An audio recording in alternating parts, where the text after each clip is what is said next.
ও উরুগুয়ের মধ্যে কৃষিভিত্তিক বাণিজ্য বহু বছর ধরেই শক্ত অবস্থানে রয়েছে। চীন ও উরুগুয়ের মধ্যে অর্থনৈতিক সহযোগিতা আরও জোরদার হতে পারে, এমন আশাবাদ ব্যক্ত করেছেন উরুগুয়ের ন্যাশনাল মিট ইনস্টিটিউটের সভাপতি গাস্তোস কাওলা। সিজিটিএনকে দেওয়া সাক্ষাৎকারে তিনি বলেন, কৃষি ও মাংস রপ্তানিতে দুই দেশের মধ্যে রয়েছে শক্তিশালী পরিপূরকতা। গত বছর শুধু চীনেই উরুগুয়ের গরুর মাংস রপ্তানি ছাড়িয়েছে $৮৬ কোটি। চীনের উন্নত কোয়ারেন্টাইন ব্যবস্থা ও প্রযুক্তিগত সহযোগিতায় ভবিষ্যতে এই রপ্তানি আরও বাড়বে বলে আশা প্রকাশ করেন তিনি। আরও বিস্তারিত থাকছে প্রতিবেদনে।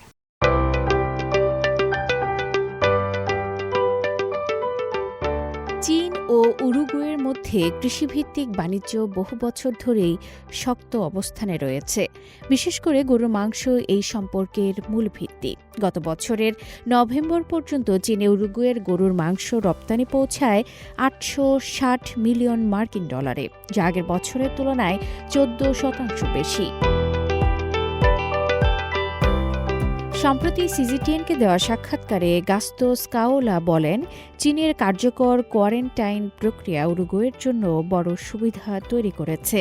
এর ফলে ভবিষ্যতে আরও বেশি গরুর মাংস রপ্তানি সম্ভব হবে। তিনি জানান, চীনে প্রতি বছর মাংসের চাহিদা বাড়ছে, আর উরুগুয়ে মানসম্মত মাংস উৎপাদনে সক্ষম। তাই দুই দেশের মধ্যে সরবরাহ ও চাহিদার একটি ভালো সমন্বয় তৈরি হয়েছে, যা উভয়ের জন্যই লাভজনক। স্কাউলার ভাষায়, আমরা পরিপূরক দেশ। আমাদের অর্থনীতিতে রপ্তানির গুরুত্ব অনেক। মাংস শিল্প আমাদের কর্মসংস্থান ও অর্থনীতির প্রায় 10% জুড়ে রয়েছে। তিনি আশা করেন, চীনের প্রযুক্তিগত সহায়তায় উরুগুয়ে আরও দক্ষভাবে মাংস উৎপাদন করতে পারবে। এই সাক্ষাৎকারের সময়ে উরুগুয়ের প্রেসিডেন্ট ইয়ামান্দু অরসি 7 দিনের রাষ্ট্রীয় সফরে চীন পৌঁছান।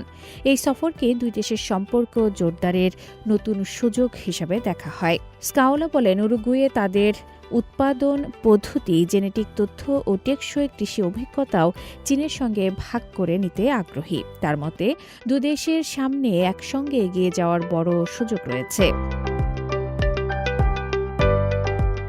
চীন 1 দশকেরও বেশি সময় ধরে উরুগুয়ের সবচেয়ে বড় বাণিজ্য অংশীদার। একই সঙ্গে উরুগুয়ের পণ্যের প্রধান বাজারও চীন।